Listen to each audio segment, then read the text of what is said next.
Hey guys, welcome to the first episode of Digital Marketing News, where I sit down every week with my business partner Chris Stones and we talk about all things digital marketing, what we've seen over the last week, and we give you some opinions and thoughts around what we think is happening. So first of all, Mr. Stones, good to see you as always. Good to see you. It's not like I've just been in the office with you all day. So we need to create an effect where it's like we haven't seen him introducing you as a guest. Oh, pleasure to see you again, good mate. Good to see you, mate. It's How's literally things? been 2 minutes. But no, look, so this is our first episode of Digital Marketing News, and there's two main topics that we're talking about today. So first topic, which is cited in Forbes, you can catch a link to this article in the comments. The topic that came out on Forbes that we looked at this week was 3 areas where B2B marketers should invest their time in the next 12 months. And really just kind of summarising some of the things that were mentioned in that article was adoption, expansion and cross-selling. So how marketing leaders need to be focusing more on customer adoption, expansion and cross-selling strategies in addition to the usual acquisition. Looking at partnering with sales teams and investing in customer insights, helping them craft these campaigns. So I think, Chris, just to kind of kick things off then, so I know in our world as an agency, usually when businesses they want to speak to us about kind of helping them on the marketing front, 9 times out of 10, it's new client acquisition. New clients, yeah, I hear that all the time. Why do you think that is? I think this goes back to that old age saying of people just want what they want now, and that comes with that new income, people investing in that short-term marketing. I know we lark on it about quite a bit. In previous talks I've gone over long-term versus short-term marketing gain. If you've got 2 objectives here, let's say you have £500. If you put that £500 into short-term marketing, you're going to see £1,000, £2,000 back pretty much within 1 or 2 months. If you put £500 into long-term marketing, you're not going to realise those gains for 2-3 years, but it compounds over those years. So it's typically people being incredibly short-sighted, wanting to go after that short-term gain, and you can't really blame them. And I think it's fair to say, Josh, I think we spend a lot of our time convincing clients to invest in that long-term marketing, to have that long-term strategy in place. And it's why we say when we work with people, it's very hard to work with people for anywhere less than 4 months, because you're just not going to see that impact as much as beyond the 4-month mark. That's what it really takes for us to get started and to make that investment in your company. We see too many companies as well these days. They're just built on short-term marketing, built on, Google Ads will just be focused on short-term marketing gains, sales activation, etc. What do you think happens when they turn off Google Ads? They're buggered. They haven't got that organic brand growth to keep them going if they don't have the Google Ads. And just for anyone who doesn't really fully understand the whole long-term, short-term methodology that we talk about a lot, so can you kind of explain in layman's terms, what is short-term sales activation, what is long-term marketing growth, and what's the difference? Yeah, good question. So to put it again in layman terms, a short-term marketing activation, your not your brand growth, it's not brand activation, your sales marketing, it's your sales campaign. So it might be like a buy one get one free campaign on Google. It could be pushing ads on Google Shopping. It could be any sort drip of campaigns, drip campaigns, which kind of the drip campaigns are aimed at getting a sale here and now. Your long-term marketing is anything based on, it could be charity work, for example. It could be SEO CSR, blogs, CSR, all that stuff. At the end of the day, a lot of companies, there's a reasoning. There's 2 reasonings about to a lot of this kind of CSR charitable work. Yes, it is good for the charity, etc. But one of the main byproducts there is you're growing your brand, you're getting your brand out there. I don't want to kind of sound too selfish with it all, but there's a reason a lot of companies invest a lot in CSR, invest a lot in charitable work, because they're not doing it to get nothing back from it. There is that secondary point of they're getting that long-term marketing growth from it. We see sponsors, for example, a sponsorship of a football team. They're not going to get any sales there and then, from having a name on a football shirt, but it's your brands out there. When people start to think of if you're an insurance company, they'll be like, oh wait, I saw an insurance company sponsor X football team. That's that long-term brand marketing growth is not based on getting sales here and now. It's based on getting sales 10, 20, 40 months down the line. Let's say years. Years. 40 years down the line. It can be. Depends how long the sales cycle is. They say it takes, anywhere, depending on your industry, 9, 10, 11 touches before someone's going to convert with you. Yeah. Those long-term marketing brand touches are one of those touches Yeah. that get you there. It is a good point, and I think maybe the reasons that like companies don't really like the long-term approach sometimes is because they can't connect the dots between doing something like sponsoring a football shirt or getting involved with a charity and doing some work, and actually connecting the dots to, okay, what was our return? You know, and it's almost like, how do you measure brand awareness as well? You can't. It's so intangible. You know, so like brand awareness is important, but I think the business that we work with, where maybe the budgets aren't that big and the pockets aren't that deep in terms of the investment they can make into the brand, is usually when you see kind of more of a focus and spin towards those short-term activities, isn't it? Because it's very much spend some money, what do we get back? You know, and in terms of the time frame that we're looking at, that 1 to 2 months, you know, and also, and you're right, talking about sales cycles as well, but so moving to the second part of this article that we saw. So obviously the first one was adoption, expansion, and cross-selling, but we didn't touch on the cross-selling part. So obviously we spoke about acquisition, you know, how that's a big focus of businesses, like always on almost having that funnel of just acquiring new business. But in your eyes, how much do you think businesses put a focus on actually looking at, you know, essentially the business that they're leaving on the table with their current clients, you know, expanding accounts, you know, people say upselling or cross-selling, really it's expanding a customer to spend more with you, you know, and I think sometimes people forget marketing is not all about brand growth and just new client acquisition. It's almost like, how do we market into our current accounts, you know?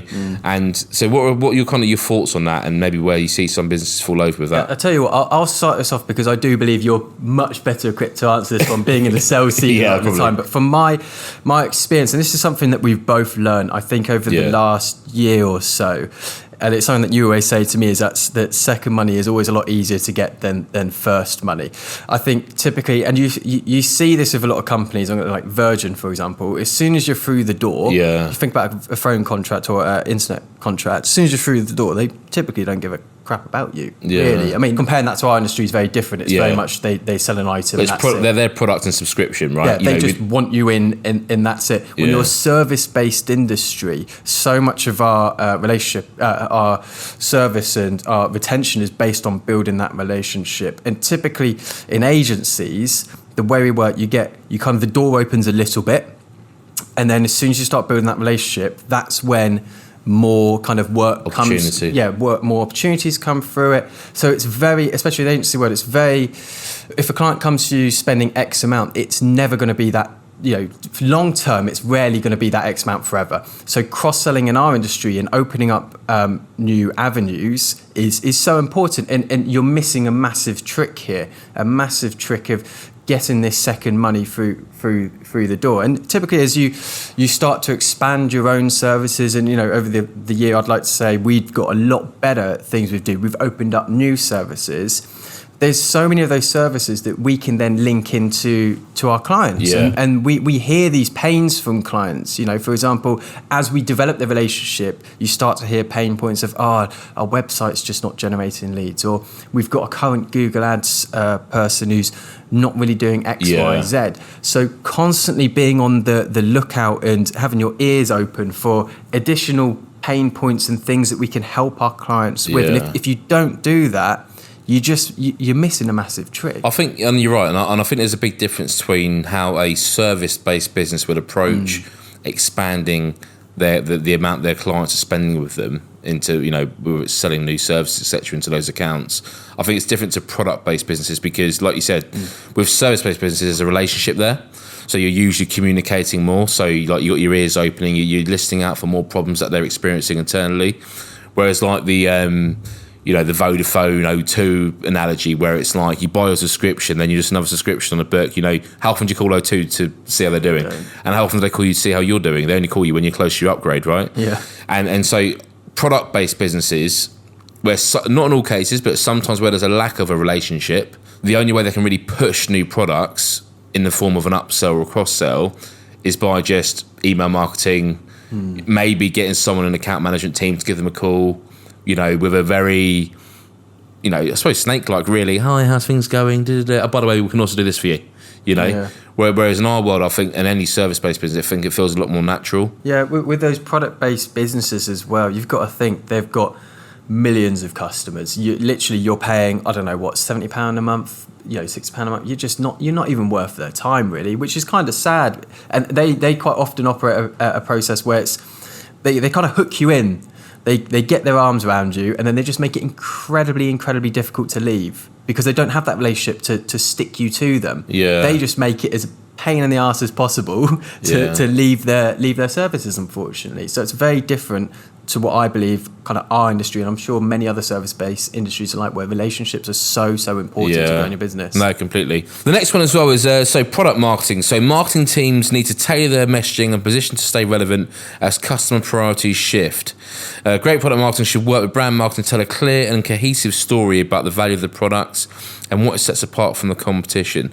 Now, I think this is an interesting one. So what they've said there is a great product marketing should work with brand marketing to tell a clear and cohesive story about the value of the products. I think if I could just chime in on this one, I think, to be honest, in terms of tailoring your message and remaining relevant to customers' priorities, I think one of the greatest examples at the moment has been basically cost of living crisis.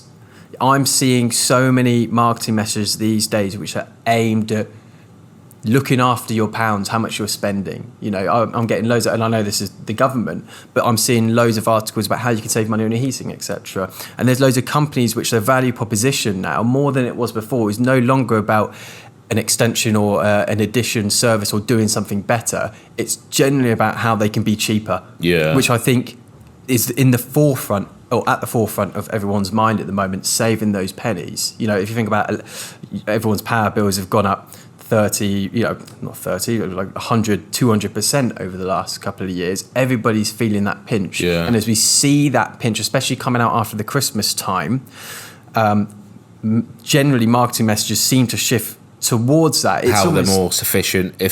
Right, all those words, efficient, etc., cost saving, etc. So I subscribe to Gusto, and I've noticed lately there's so many more meals which are focused on being cheap. If you go into Tesco's, they've got all that messaging about how you can do it was like a roast dinner for pennies. Yeah. It's all about, they're not pushing really the luxury goods. Even anymore. the air fryers, they're saying don't turn your oven on because how much it costs to heat an oven up to the desired temperature. Yeah. Or like an air fryer. I mean, I love my air fryer, you know that. Oh, great person. Ninja. But yeah, that's, I think, in terms of tailoring their message, it's a lot more value orientated these days as opposed to the premium service that we kind of used to get when, I'd like to say, times were better. And do you think, obviously, that's very B2C, like in terms of how brands can communicate to consumers, but do you think much needs to change on the B2B front? Because, like, we say this all the time, we're very open about methodology and stuff like that. We love the whole silent methodology, pain, fear, buying emotions,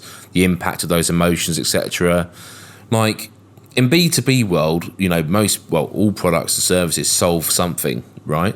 Solve a problem of some sort. Does the messaging need to change? It's a good question. I think it's tough because I think the type of clients that we work with, I don't think price outwardly for them, they're quite established, if that makes sense. I think for a lot of startups maybe who haven't got funding, costing might be something that would appeal to them more. But I think generally, again, this is in our experience, B2B isn't so much tailored towards being costing. Cheap. And sometimes being cheap is actually more ineffective. I think a lot of B2B companies have been burnt by cheap. Yeah. And that's why it doesn't really work. If you think about it, if you really wanted to go cheap, especially in the marketing world, you just outsource it all to like Asia or something like that. But a lot of companies that we work with have tried that and it just doesn't work. It's like what we were saying the other day, there's a reason why there's £400 SEO packages and £40,000 a month SEO packages. Exactly. 4 and 40, and I think, like, in what you're saying is quite right, like with the startups especially, I think people who are new to the B2B world, probably companies that are new to the B2B world or definitely in that startup phase and no real prior B2B experience, it's very easy to bring that consumer mentality into it. So like we were saying about businesses basically, Tesco's and all that, pushing cheap, more effective, more efficient. And I think I see a lot of startups sometimes playing the whole cheap, more efficient, when actually the mindset in B2B world is completely different because they're looking to buy products and services to solve problems, and those problems might be costing them tens of thousands, hundreds of thousands. And if you're coming along saying, yeah, we'll fix that problem, £400 a month, and it's a £100,000 problem, like, will they even trust that their £100,000 problem is going to be fixed by a £400 a month solution? You know, maybe in some cases, I don't know, but like, and I think that's where, you know, I remember early days, mate, when we were kind of like starting out and stuff, we lost deals because we were perceived as too cheap, you know, and I was mind blown because the mindset is always, if it's cheaper, we're more likely to get it. Yeah, you know, and actually it was like, well, no, this is so cheap that I'm worried that we're even going to get any value from this. And I think that's the thing. I think at the moment it's almost like where there is a bit of cost cutting in certain companies, they don't want to take the risk. Yeah. It's almost like risk mitigation. By instead of going cheap, what we'll do is we'll go more expensive because it's less risky because we're more likely to get return on investment. And I think that's where we're seeing a lot of companies angle their thinking now. I think when it comes to B2C, people will just go cheap. They don't really care. But where there's so much on the line and maybe things are a bit tighter, people generally who own businesses don't want to take that risk anymore. Completely. And just moving on into our next article. So one thing that's obviously a huge topic at the minute, AI. So this is an article from the Digital Agency Network, and really just talking about how companies are using AI in digital marketing. So really high level. So obviously AI and digital marketing empowers companies by automating many tasks and improving processes. It helps marketers save time on tasks which would be difficult or even impossible to do manually within a reasonable time frame. And the first thing I want to talk about really is like, what is AI? And it's so basic. What is AI? Because I think it's almost like when cloud first started. Yeah. There's some people out there who literally thought there's a cloud. You know, so Chris, I know you're a techie kind of guy, mate. So what is AI? To put it in layman's terms, it's just computational thinking, really. You know, it's basically allowing computers to do a lot of the thinking for us. Now, I think AI, oh my God, it's definitely one of the biggest talking points of this year and last year. And if I mention ChatGPT, I think that's what's really brought it into the forefront of people's minds and really understanding what AI is. AI has been around for ages, years and years and years. I remember having image generators years ago. They're always pretty shoddy. They didn't really work very well. But it's only been, I'd say, in the last year or so that it's kind of become real mainstream and to a point where we can actually use it and it's indecipherable to humans. And I think that's one of the key things. And kind of one of the scary things is now content written, and look at it just on the content side,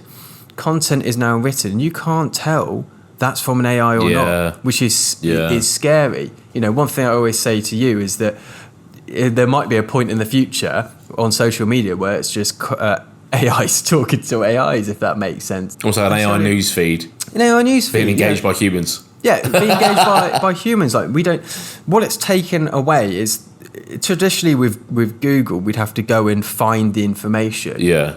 All that AI, especially ChatGPT, is doing these days is searching online and gathering all that information for you. It's not necessarily making anything new yet, which is good because that could get dangerous. It's changing the way we digest and find information. Yeah, AI is an interesting topic because we could very easily turn this into a Joe Rogan podcast, pull out some whiskey and start talking about conspiracy theories. We should. Last year and year before, when you think about the marketing technologies that are coming out of Martech, like chatbots AI, that was kind of the thing. You know, people didn't really like that because it wasn't very human, etc.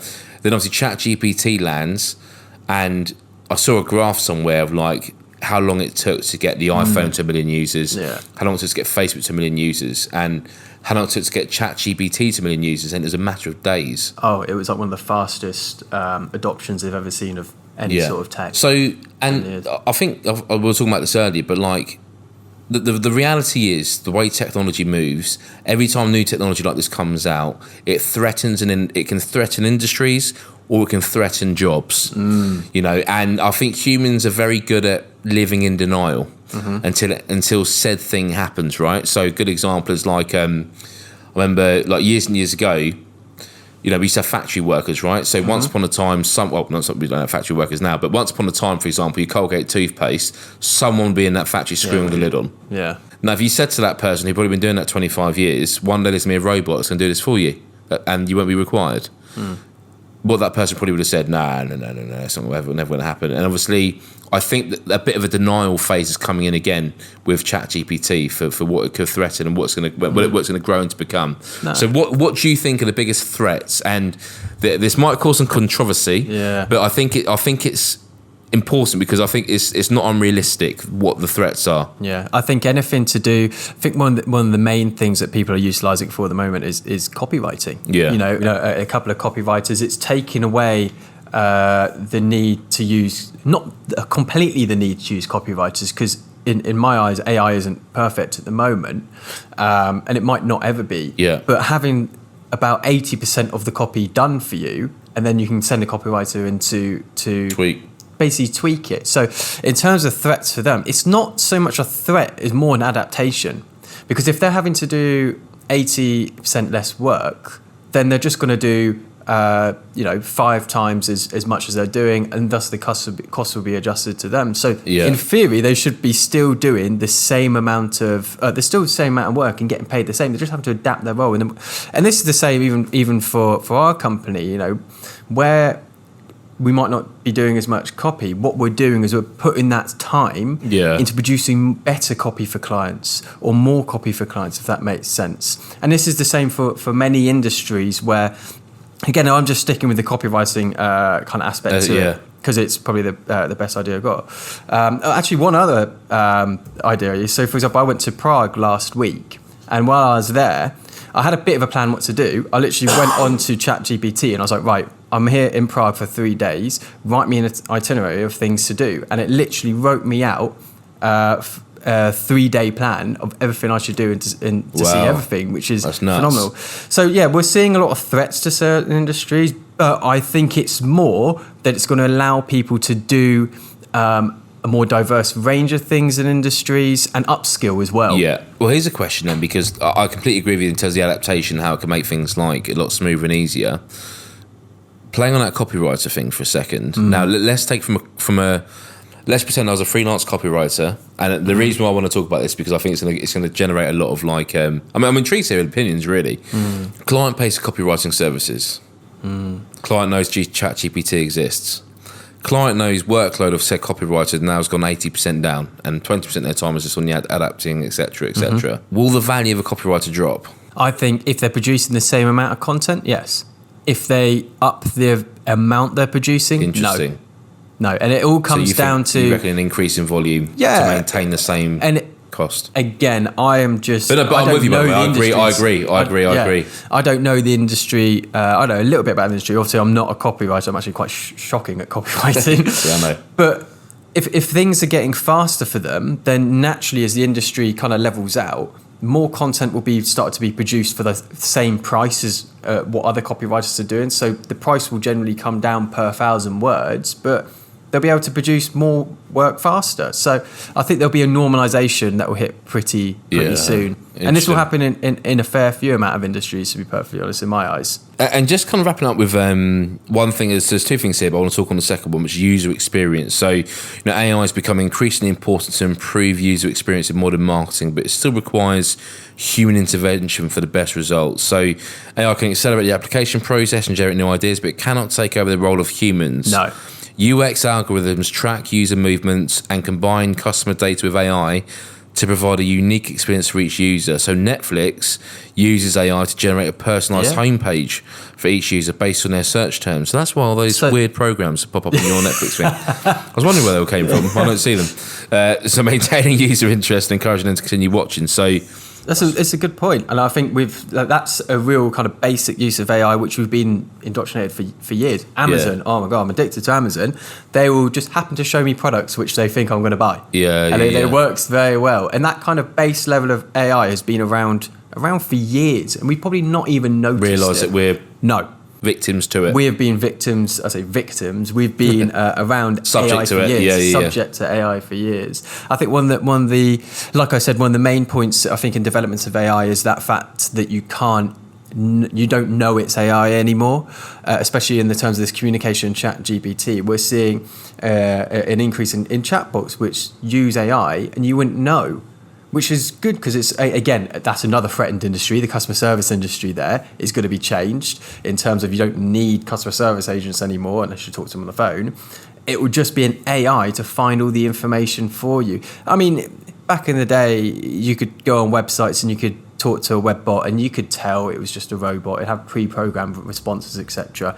This is different now. ChatGPT is going to be able to adapt on the fly, and not just ChatGPT, there's a couple of other ones, will be able to adapt on the fly, and you literally will have no idea you're talking to an AI. And something else that I kind of just wanted to cover, and I actually did a LinkedIn post about this morning, was Microsoft's announcement of, they just announced Copilot. So Microsoft and ChatGPT, which I believe is owned by Google, has been in this battle for the last year or so of which AI is better. Microsoft has just released its Copilot, which is basically ChatGPT, but it's integrated with the entire Office 365 suite. So the example that I gave is, you could have some notes down that you've taken from a meeting. You could ask Copilot to write you a presentation based on those notes. Say you've got a meeting coming up with a client, and again you've got some notes. It could take those notes and transcribe them into meeting points and everything that you need to achieve, and then it could take those meeting points and potentially email the client. There's a lot of it now being worked into, and I think again this is the next step from mainstream adoption. There's more that can be worked into the mainstream in terms of Office 365, and that's going to help not just certain industries that use ChatGPT, but nearly every industry uses Microsoft Office, and it's going to speed up those workflows. Gone are the days where we're going to have to design presentations ourselves. We'll just make the notes and it will just come out with the content. And this comes on to, I believe, a wider discussion here of these AIs creating content for us. People theorize it in a fair few years down the line, movies and everything, will just be AI generated. Wow. User entertainment will just be AI generated. We're at a point now where AI can produce images and we wouldn't know it's AI. Yeah. We're not far off being able to produce content, video games, films, etc. All AI. We wouldn't know. So the film industry is a bit threatened. Yeah. I think it should be. Well, and not turning this into a conspiracy podcast, but remember the film Terminator? Do you reckon like Skynet could be a thing? I think that very well could be the first film it makes. Yeah, with its own spin. So guys, look, there you have it. 30 minutes of some latest digital marketing news for you. We're making a real effort here every week to bring you the latest, save you having to travel around the internet to see what's happening. I'm curious to hear your thoughts as well. We spoke about a lot here. We spoke about trends looking in the next 12 months. We spoke about product marketing, B2C, B2B, how that all ties together. AI as well, which is obviously a really, really hot topic. It'd be great to hear your thoughts. Thank you for tuning in to episode 1 of Digital Marketing News, DMN. We'll catch you next time. Chris Stones, see you in the office in a sec. See you in a bit. Thanks.